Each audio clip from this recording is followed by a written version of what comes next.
De quem declara voto em Lula, 81% já dizem, olha, eu estou definido e não vou mudar mais meu voto.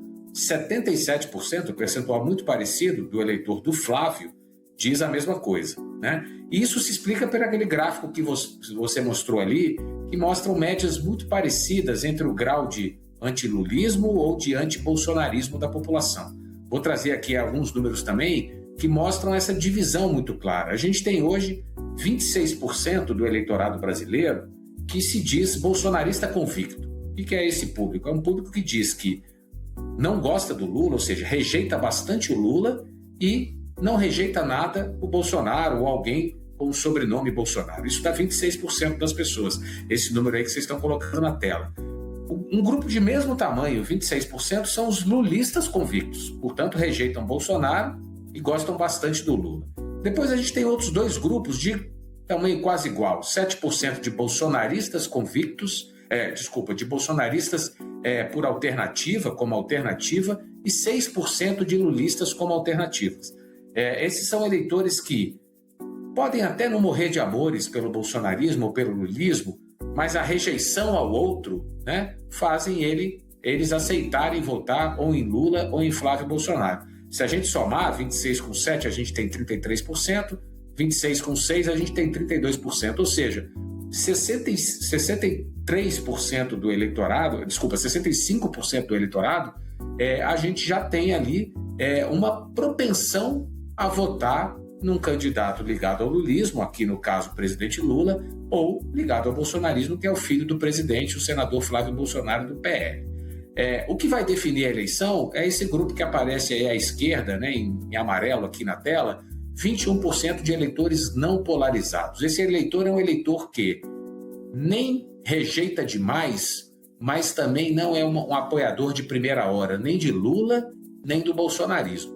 É esse eleitor que hoje está votando mais no presidente Lula e dando essa pequena vantagem que o Lula tem nas pesquisas de intenção de voto. É esse eleitor que está em disputa. O restante é muito difícil de mudar de opinião, né? É um comportamento um pouco de torcida.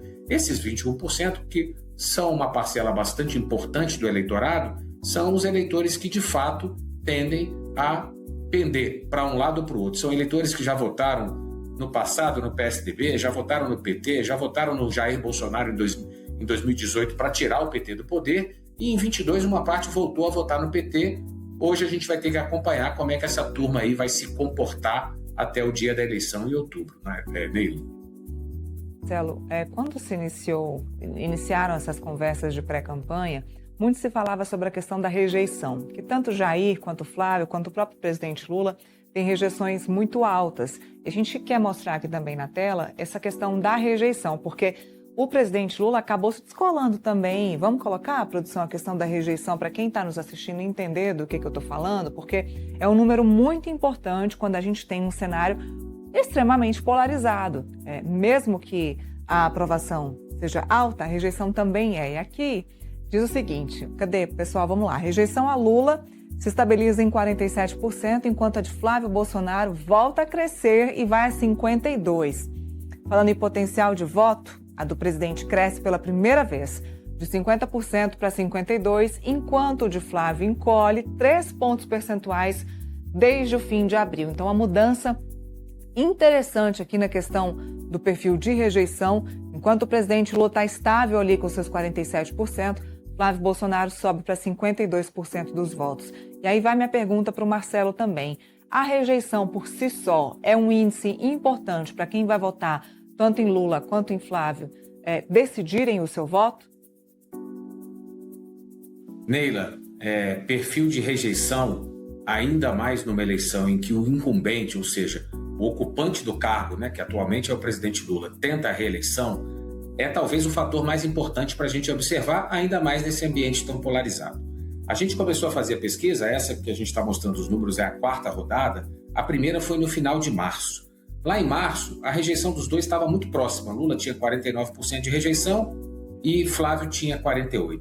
Depois, as rejeições foram... A do Lula começou a cair lentamente. Foi de 49% para 48%, para 47%, agora se manteve em 47%. A rejeição ao Flávio ela tinha se mantido no final de abril em 48%. ela subiu 2 pontos, que está dentro da margem de erro da pesquisa, na pesquisa divulgada no final de maio. Ela tinha ido a 50. Foi a primeira pesquisa, no final de maio, após o surgimento dos áudios, né, do áudio enviado pelo Flávio Bolsonaro ao Daniel Vorcaro, e também depois da notícia de que ele teria visitado, de que ele visitou, porque depois ele assumiu, né, o Daniel Vorcaro, quando o banqueiro já estava em prisão domiciliar em São Paulo. A variação de 2% a gente não podia cravar ainda como aumento, porque estava dentro da margem de erro, podia ser só uma oscilação. Mas agora a rejeição do Flávio voltou a crescer mais 2 pontos, foi para 52. Então a gente agora pode, do ponto de vista estatístico, afirmar que a rejeição dele aumentou, né? Ela subiu depois dos episódios. Hoje, a diferença de rejeição está na casa de 5 pontos percentuais. Eu vou voltar um pouco aqui para 2022. Durante boa parte da campanha eleitoral, a rejeição ao então presidente Jair Bolsonaro, ela era consistentemente 10% maior do que a rejeição ao presidente Lula, ao então candidato, hoje presidente, né, do PT, Luiz Inácio Lula da Silva. Na ordem de grandeza, 45% rejeitavam Lula na ocasião, em 2022, 55% rejeitavam o Jair Bolsonaro. Ao longo da campanha, o Jair Bolsonaro foi reduzindo a sua rejeição, conseguiu aumentar um pouco a rejeição do presidente Lula, e eles terminaram a campanha com uma diferença em torno aí de 4 pontos entre as taxas de rejeição. Lula foi eleito em 22 com uma rejeição de 47%, 48%, enquanto Bolsonaro tinha uma rejeição na casa de 52%. E foi isso que definiu aquela eleição tão apertada que a gente viu, né? A diferença foi de 1.800.000 votos num colégio eleitoral de mais de 150 milhões de pessoas. A gente está vendo um quadro parecido hoje. Taxas de rejeições que vinham muito parecidas, agora dá uma pequena descolada, mas 5 pontos, está muito pouco fora da margem de erro, do limite da margem de erro, que é de 2 pontos. Né? Se a gente for descontar os 4 pontos, 2 para mais, 2 para menos na margem de erro, essa diferença pode chegar só a 1 ponto. Então, esse é um fator fundamental. Um candidato que tem uma rejeição de mais de 50%, matematicamente fica difícil de vencer uma eleição. Mas o Flávio também não está muito distante dos 50%. Ele precisa estancar esse aumento de rejeição para voltar a ter uma competitividade maior.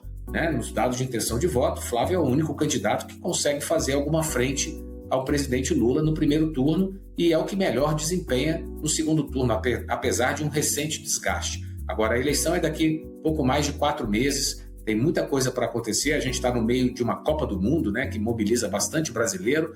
A partir da segunda quinzena de julho, a campanha deve esquentar, oficialmente ela começa em meados de agosto, e tem muita coisa para acontecer, e olhar para a rejeição é um dado fundamental, que todo interessado aí em eleição tem que observar, porque no fim do dia, no segundo turno, quem for o menos rejeitado é que vai levar o resultado da eleição a seu favor. Neila. Já tem a questão do voto válido, né? Muita gente ainda vota em um candidato para não perder o voto que ele poderia dar, por exemplo, numa terceira via, né? Então a questão da rejeição fica ainda mais alta quando a gente pensa dessa forma que o brasileiro tende a votar em cenários de polarização extrema.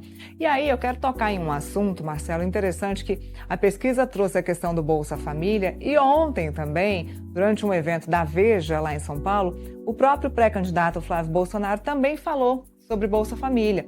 Falou sobre a importância do projeto, que pretende manter o projeto do Bolsa Família no país, inclusive que esse tipo de projeto de distribuição de renda, ele acontece no mundo inteiro para a percepção de manutenção das classes mais baixas da sociedade. Então ele fala sobre a importância, diz que vai manter o Bolsa Família, e a pesquisa fala sobre isso também, e é o que eu queria mostrar aqui na tela para quem nos assiste. Então, beneficiário do Bolsa Família versus voto estimulado, e a gente está falando de segundo turno. E aí a pesquisa fala sobre quem é beneficiário ou mora com algum beneficiário. Perguntaram especificamente, você é beneficiário, tem alguém na sua casa, da sua família que é beneficiário do Bolsa Família? E aí a pesquisa traz o seguinte, o beneficiário votaria em quem?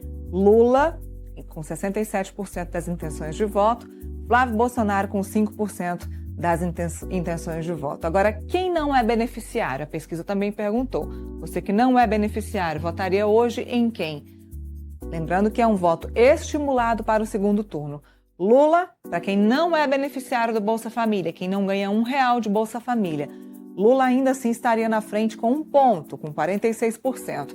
E Flávio Bolsonaro com 45% das intenções de voto. Também é importante discutir isso aqui, Marcelo. A gente consegue perceber que quem recebe o dinheiro do Bolsa Família já tem o seu voto definido, garantido no presidente Lula. É isso, né?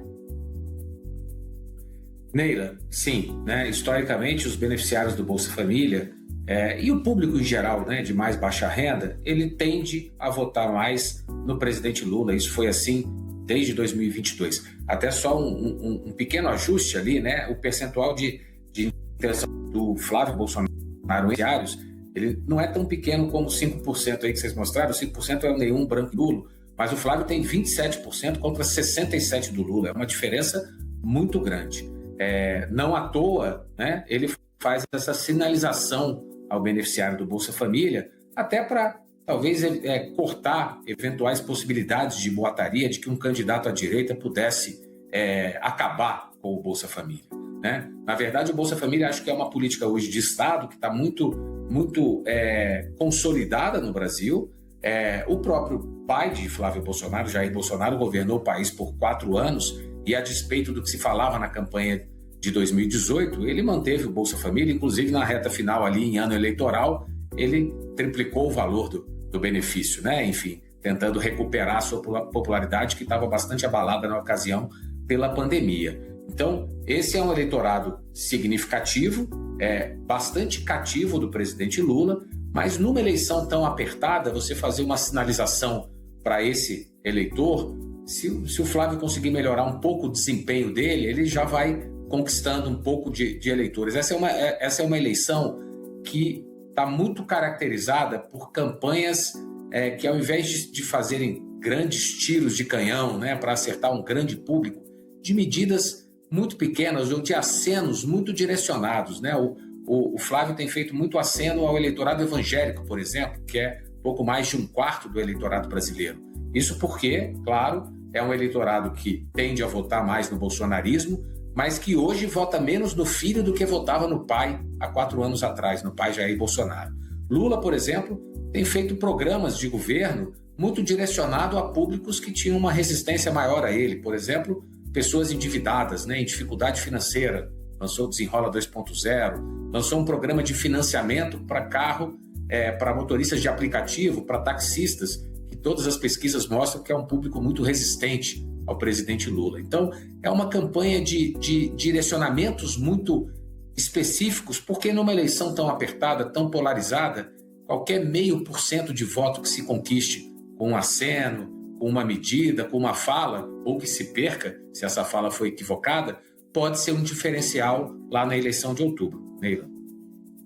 Para o diferencial, a gente quer falar também sobre o interesse da população nas eleições. E é o que a pesquisa também mostrou, e a gente vai mostrar para vocês o interesse dos brasileiros nas eleições de 2026.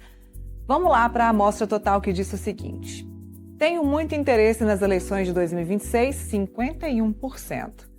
Tenho interesse razoável nas eleições de 2026, 26%. Tenho pouco interesse, 10%. Não tenho nenhum interesse, também 10%. Então, a gente tem pouco mais, 1%, né? Pouco mais da metade da população dizendo que tem muito interesse nas eleições de 2026. Aí a pergunta que eu faço para o Marcelo é a seguinte: os candidatos vão ter que batalhar e lutar para que essas outras pessoas, esses 26% aqui, 26 mais 10 mais 10, se todos esses eleitores não têm tanto interesse assim nas eleições, cabe aos candidatos fazer as pessoas ou buscar uma forma de que elas tenham interesse para ganhar esses votos?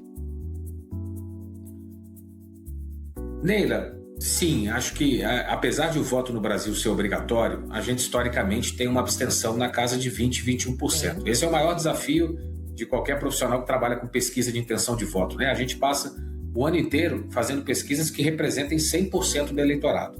No dia da eleição, 20%, na última eleição 21%, quase 21%, 20,9% para ser mais exato, deixaram de votar. Esse grau de interesse aqui, ele vai aumentar à medida que o tempo passa. né? A eleição, ele já está mais alto, por exemplo, do que em outras eleições. Por quê?